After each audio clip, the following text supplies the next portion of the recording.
So on Tuesday, March 11th, 2025, Southwest Airlines announced that it was ending those customer-friendly policies that made it a great airline. Despite reassurances by the CEO about 6 months ago, the free 2-check bag benefit for all passengers will be terminated starting on May 28th, 2025. In this video, we go over these changes, dive into specific details and how to interpret them, and then discuss basic economy and how you can kind of work around some of the new restrictions. And if you're a regular Southwest flyer like me, this is big. So with all that being said, let's just jump right in. And so that kind of leads us into the next section here, which I do want to spend a little bit of time on because it is something that a lot of you guys were thinking about, especially with these new changes with Southwest.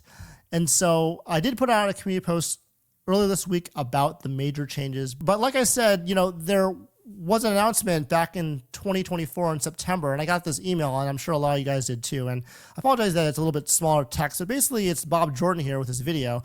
And basically, he says, bags fly free is here to stay. And so we were all thankful that even though they were announcing that the seating arrangements and seating is going to change in terms of choose your own seats versus assigned seating, at least their core offering, which is the bags fly free, was going to stay.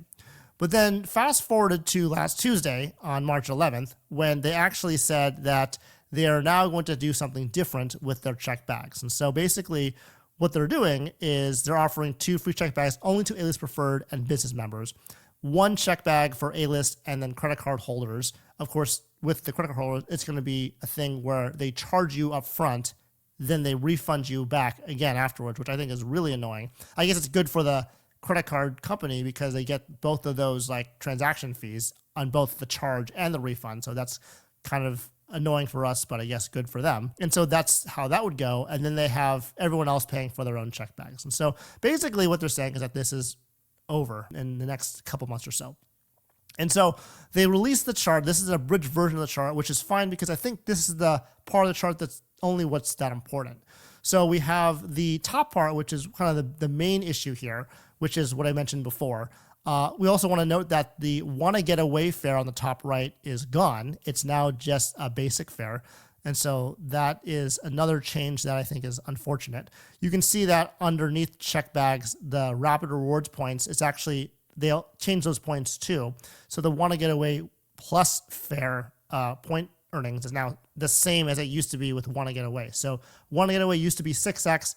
Now wanna get away plus is 6x, but basic is 2x. So basically shunting you towards that wanna get away plus situation, which is unfortunate too. So the baggage policies are important to note because these are only effective for reservations booked or changed on or after May 28th, 2025. So while you're kind of doing your bookings now, if you're gonna book something for like Hawaii in October, for example, that would still carry with the 2 free bags policy. So as long as you don't change or modify that flight on or after May 20th, 2025, you can still get 2 free check bags. So just keep that in mind because you have some time to not have to deal with those baggage fees. Again, A-List Preferred, Biz Select, 2 free check bags. A-List is 1 free check bag, as well as Rapid Rewards credit card members, as well as pricing of each check bag is unknown, which is weird because you'd think that if they make changes as big and sweeping as these, they would know what the pricing of the bags would be, but they don't. And so they'll tell us that in the next coming weeks, which is very, very interesting. What's the points is here in the house? Southwest, more like South won't, am I right? Exactly. It's just, if you could choose a different airline, I would just do that. But, some of us like myself, we're kind of forced on Southwest because there's no other alternative. So we just have to stick with it and just hope for the best. Texas also comes in and says, I remember when friends flew free on Southwest. Those are the good old days. I don't remember that, but there's a companion pass that's kind of the same. You got to work for it, but it's, that would be really cool if they had a friends fly free situation. The second part of this is that, the tier credit card and companion pass benefits, they apply on up to 8 additional passengers on the same itinerary. That's another thing that they put up on their website on the FAQ section, is that if you are an A-List Preferred member, for example, so you get 2 free check bags, and then you have 8 friends that you also book on the same itinerary, they will also get 2 free check bags, every single one of them. So that's nice. That's kind of what the other airlines do too. It's consistent across the industry, but it's just good to know that that's the number that they have set out. Same thing if you have a credit card in your Rapid Rewards credit card holder and you book a flight, you get one free check bag. But what will happen is that you will pay for that up at the counter for all the check bags, and then they'll refund everybody all their check bags on the credit card. You don't have to use the Southwest card to do this. You can use any credit card you want. It's just one of those things where you have to pay first. And also, by the way, if you're A-List Preferred and you have 8 friends with 2 free check bags, you as the A-List Preferred member won't pay for check bags, but your companions or your itinerary people will have to pay for check bags up front, and then they'll refund the credit card that was used for all those bags. So that's a lot of money. So if you have, like, for example, if it's $35, we'll just use 40 for math reasons. If it's $40 per check bag and you have 8 friends, that's $320 on your credit card that will eventually get reimbursed, but you got to put up that money up front first. So it's not a great system. I hope they change it to be not as annoying as that, but that's kind of what's happening. So I'm glad they have that option. But again, if you do that like per flight and there's 2 check bags, like the numbers add up very, very quickly. And so just keep that in mind. And that's the whole thing that's going to happen after May 28th. Yuri G says, the love is gone. The love has gone away. The love is gone, baby. The love has gone away. And then he says BB King. I don't know if I sang that right. I'm a really bad singer, by the way, so I don't want to try. But yes, the love is definitely gone. That's unfortunately where we're at this point. So again, additional passengers must pay up front with any credit card, and the fee will be refunded. So that kind of brings us to the bottom portion here, because this is another problem that is with Southwest Airlines, especially if those of you are like me who book many different flights all at once. The flight credit thing is a huge deal, because the no expiration is great, not only for, when you want to change your fare, but also if you want to cancel or whatever, you'll always have that money to use. Obviously, some of us also use, the platinum credit for various reasons, and that also affects that as well. But essentially, the 6 months on the basic is very, very restrictive because it doesn't give you any other benefits. And so Yuri asked, will the basic award tickets continue to be refundable? And so the answer, if you look at this chart, is no, it's not refundable, but there's like an asterisk next to that. It's not really refundable, but there's a way to use it. So what we'll do is we'll look at the basic fare specifically. So as we saw in the chart over here, the basic fares are non-changeable, non-refundable, and non-transferable, but the one thing they can do is be canceled, right? So you can see on the chart on the right column here, the one green check mark you get in basic is cancellation. So you can cancel it. You should. There's no way they cannot not do that. That would be against some kind of consumer protection or something like that. But essentially, if you can cancel the flight on basic, that results in that flight credit that we talked about from before.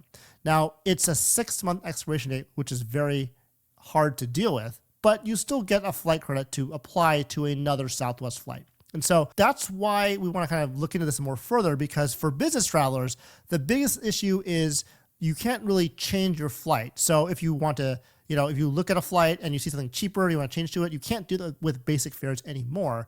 But because of this cancellation situation, there's kind of a workaround to that. And so let me explain to what that is.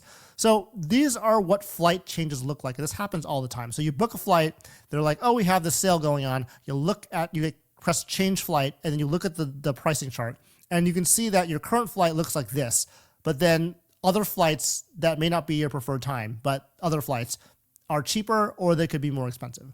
And so before, it'd be very easy to change the flights, get the flight credit that did not expire at all. But now that there's going to be flight credit expiration dates, you have to think about it critically. Kind of, when did you book the flight? Has it been 12 months or whatever? So that's how the flight changes worked before. What you have to do now with basic fares is you can actually do a cancel rebook situation. So instead of going to change fare, you can cancel the flight. And what's nice about Southwest is that before you cancel, like they should, you press cancel and they'll tell you the amount of funds that your previous flight was on, right? And so that's exactly what that is. When you look at those funds, it's like $169.48. But if you want to rebook that flight, you can see that the departing flights are cheaper. And so that way you can actually rebook the flight with the fund that you got from the canceled flight. And so that's exactly how you would do that instead with basic economy flights.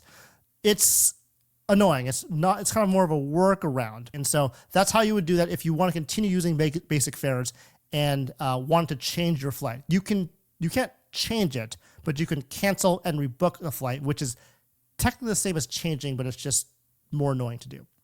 And so that it would be the process of doing that itself. So some of the issues with this is that, when you look at the way Southwest opens their flights, they actually open their flights for a long period of time. So right now the reservations are open through November 1st. I think they opened that around early February sometime. So you had about like a 9-month window to book flights. So some people like myself will book flights all the way out till November 1st. But if you book it on basic economy, now you only have 6 months to use that flight credit. If you book it in February, even if you like rebooked in like October, that flight credit wouldn't even work anymore.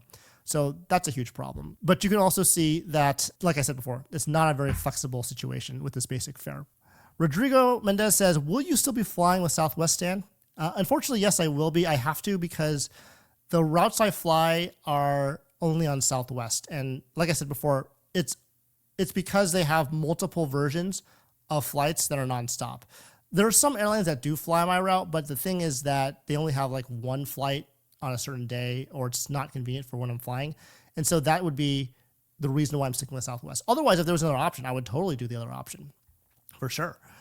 And Texas Dog says, Stan, since Southwest is moving away from the budget model, do you think Southwest will try to build lounges? That's a very good question.